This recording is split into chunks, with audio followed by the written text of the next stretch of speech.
Sean O'Malley will defeat Merab Dvalishvili this weekend at UFC 316.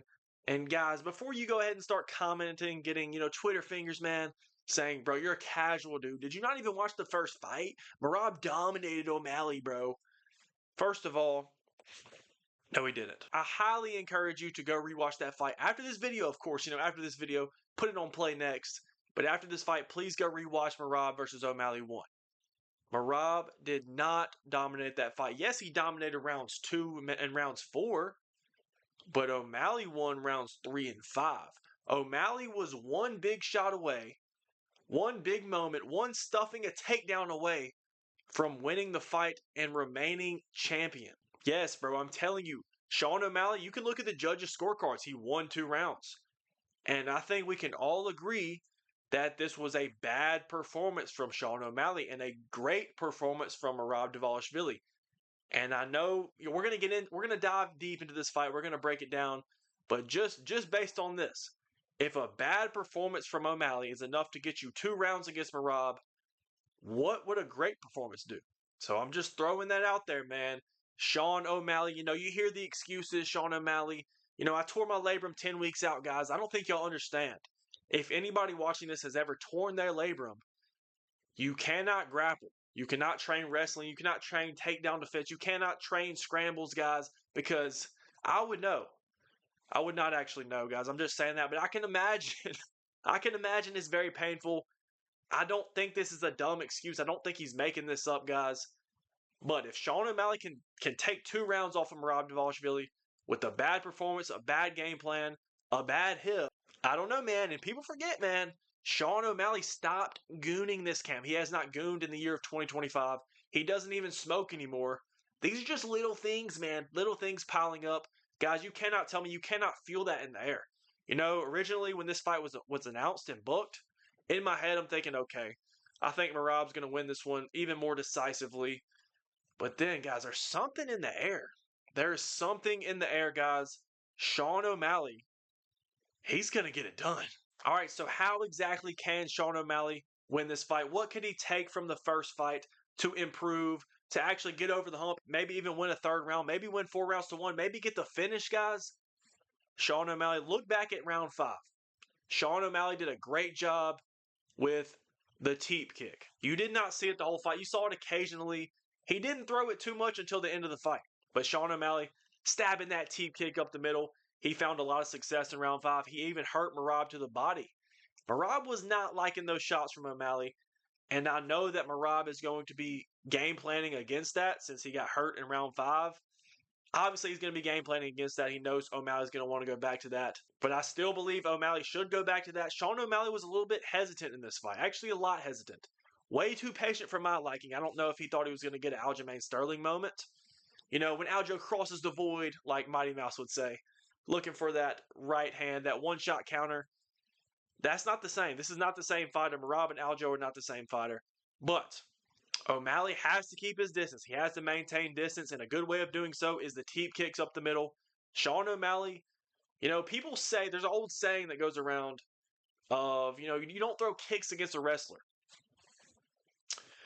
I want Sean O'Malley to let his feet fly. I want these kicks to be coming. I don't necessarily want him to spam kicks, I guess. But Sean O'Malley threw little to no leg kicks, little to no head kicks, and then started mixing in the body kicks later as the fight went on.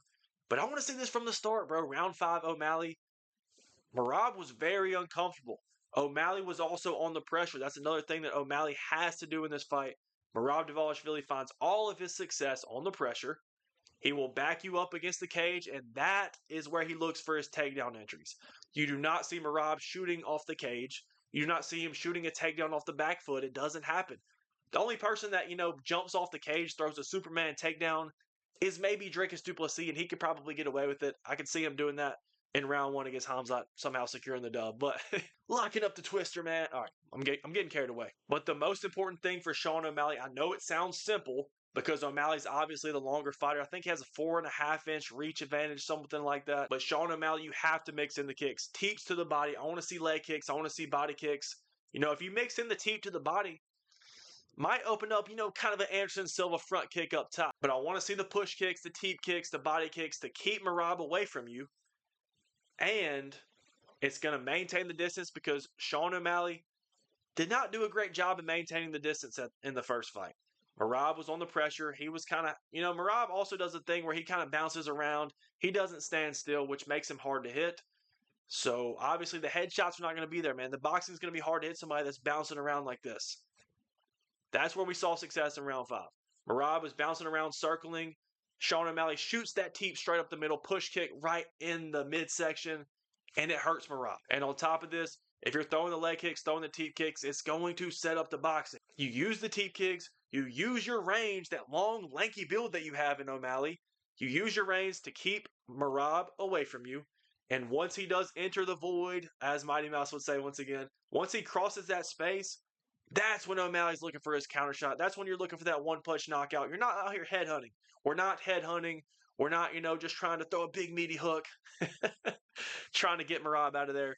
If you throw the kicks, I promise it will set up the hands. On top of that, these stabs to the body, they're going to really disrupt the timing of Merab. He's not going to want to get repeatedly hit to the body. It's going to disrupt his gas tank, even though his gas tank is never on E. He's always on full. But it's going to be annoying. He's not going to want to deal with that. He's going to try to enter.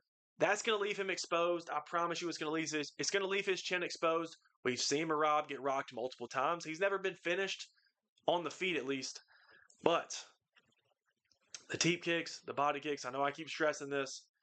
If you stay on those, you might get your Aljamain Sterling moment that you're looking for. Instead of headhunting, looking for that, trying to create that moment yourself, let's push the kicks. Let's keep him away from you, and the moment will recreate itself. Okay, but what if Merab Dvalishvili gets on the hips and finally secures a takedown? This is going to happen, guys. It's very inevitable unless O'Malley gets him out of there early, which is very possible, by the way. But Merab Dvalishvili, something that I've noticed, something that you've probably noticed. I know Tim Welch, I've been in the camp, guys. I've been in the corner with these guys. Tim Welch has noticed that Merab Dvalishvili absolutely loves to shoot a single leg takedown when his opponent is in southpaw. Now, we've seen this in the fight. If you go rewatch the fight again, watch it after this video. But every time Sean O'Malley loves to switch stances. He's great at both stances. But as soon as he switches to southpaw, almost immediately after, that is when Merab is looking for the takedown. I know y'all seen this. Merab throws a big overhand, and as he's throwing the overhand, he reaches down with the left hand and tries to secure that single leg. It works brilliantly for him. Works brilliantly. I know Sean O'Malley has noticed this. So, does this mean he times the knee on the entry? Maybe not. That's a high-risk move. He needs to be cautious. He knows when he switches stances. He should start setting up traps. Once he switches to southpaw, Merab is going to be looking for that overhand takedown. Now, O'Malley's now weary of that. Is he going to throw an uppercut to counter? Is he going to maybe throw a knee? I don't know. But he's going to be weary of that. He knows that it's coming. So should he not even worry about switching stances this fight? No, that's not what I'm saying. That is not what I'm saying. But I promise you, Tim Welch and the boys, they got something for that. But like I'm saying, Merab Dvalishvili is going to probably secure multiple takedowns in this fight. He's relentless. He's going to keep it going. The longer the fight goes on, the more takedowns he seems to shoot. But he's going to get O'Malley down to the ground more than likely. But here's the thing with O'Malley. I noticed in rounds 2 and 4, O'Malley seemed kind of content on his back. That's a no-no, bro. That is a no-no. You need to work scrambles. You need to try to turtle up, get back up to your feet, walk over to the cage if you have to. I know Merab's relentless. He wants to throw you down, let you get back up, throw you down again. O'Malley, turtle up, buddy. I need you getting up to your feet as soon as you can. Walking to the cage if you have to and turning into Merab. He did a great job of this one time. But that's not all. I know this is easier for me to say this rather when I'm not actually fighting the machine himself. But you need to have some urgency on the ground. Merab's not going to finish you. And as you're scrambling up, unless Merab just somehow developed a back take and a rear naked choke setup, I don't know. But I know he trains with Aljamain Sterling. I don't know how he has zero submission game, but he doesn't. You shouldn't be worried about Merab's submission threat on the ground. You should be okay getting back up to your feet. Obviously, you don't want to put yourself in, just leave your neck exposed because he's a UFC fighter. He's a professional. He's going to jump on something, but that's besides the point. Get up to your feet safely, obviously. But as you're working up to your feet, separate if you can. And then you have to get on the pressure. Sean O'Malley has to be the one on the pressure in this fight, or he is not going to win. If there's a close round, which I think there's going to be a lot of close rounds, okay? Merab's going to get the takedown. He's probably going to rack up little bits of control time. But Sean O'Malley, if you work your way up to your feet and then you can move forward and land just a few good shots, this could sway the opinions of the judges. If it's a round, let's say we're in round 2. Merab, it's a close fight on the feet. Or actually, O'Malley's beating him up on the feet a little bit. Merab secures the takedown. Let's say he gets a minute and a half of control time. O'Malley works his way back up. There's 30 seconds left. O'Malley really just starts to press forward, land the teep, land the jab, landed a couple good shots. The judges, I promise you, are going to score the round for Sean O'Malley. And to add some ingredients into the cake batter, the low-key thing I just made that saying up on the spot. But to add some things into the mix, we've seen it before, guys. The UFC wants O'Malley to win this fight. So if there's some close rounds that, maybe Merab won, maybe O'Malley won, O'Malley's going to get the nod. And as much as I hate to say it, well, I don't really hate to say it because I want O'Malley to win this fight, and I do believe he will win this fight. If this fight is close, if this fight is razor thin, if this fight's close at all, on the scorecards, I think O'Malley's getting the nod. So yes, I know it's easier said than done, but O'Malley, get back up to your feet. You have to go to work, bro. You can take a lot of inspiration from the Jack Della Maddalena Bilal Muhammad fight. I know this is not necessarily the same exact style for both fighters, but this is the most similar fight in recent memory that we can compare. JDM did a great job. He would get taken down a couple of times. He stuffed a lot of takedowns as well. And if you look back at the Merab O'Malley fight, O'Malley's takedown defense was not bad. He stuffed a lot of takedowns. Merab just shot a lot of takedowns. But JDM did a great job scrambling back up to his feet. And what did he do? He was immediately on the pressure. He was immediately in Bilal's face. That's exactly what O'Malley needs to do. So this is the things that I think O'Malley could improve on, and I think he will improve on. And what can Merab really improve on from the first fight? Because he had a pretty good performance. He had a really good performance, a really good game plan. I mean, outside of some minor adjustments, maybe working better top control, I don't think there's much that he can improve on. So now it's coming full circle, okay, guys? O'Malley won 2 rounds with a bad camp, a torn labrum, a bad performance, and a bad game plan. And guys, maybe it's excuses. Maybe y'all think I'm coping. I don't care. O'Malley's going to win this fight. O'Malley's had a good camp from what I've heard. He's perfectly healthy from what I've heard. If he ends up losing, we'll probably hear, oh, yeah, I broke my foot in camp. Whatever, bro. I'm not behind that. But O'Malley's fresh. He's had some time to recover, get the surgeries. Merab, not so much. He's kind of a quick turnaround for the UFC. He just fought in January. Not necessarily a quick turnaround, but for nowadays, it seems to be. Merab coming off a war with Umar. O'Malley's fresh. O'Malley won 2 rounds on a bad performance. I know I keep saying that.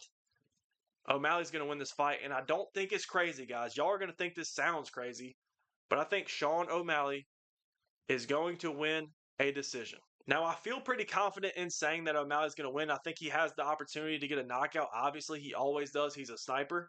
All right, that was a little glazy, but I think O'Malley's going to win a damage-based decision. I think there's going to be a lot of close rounds where if O'Malley can get on the pressure and land some good shots, it's going to, counteract the control time that Merab maybe just landed, or maybe the multiple takedowns.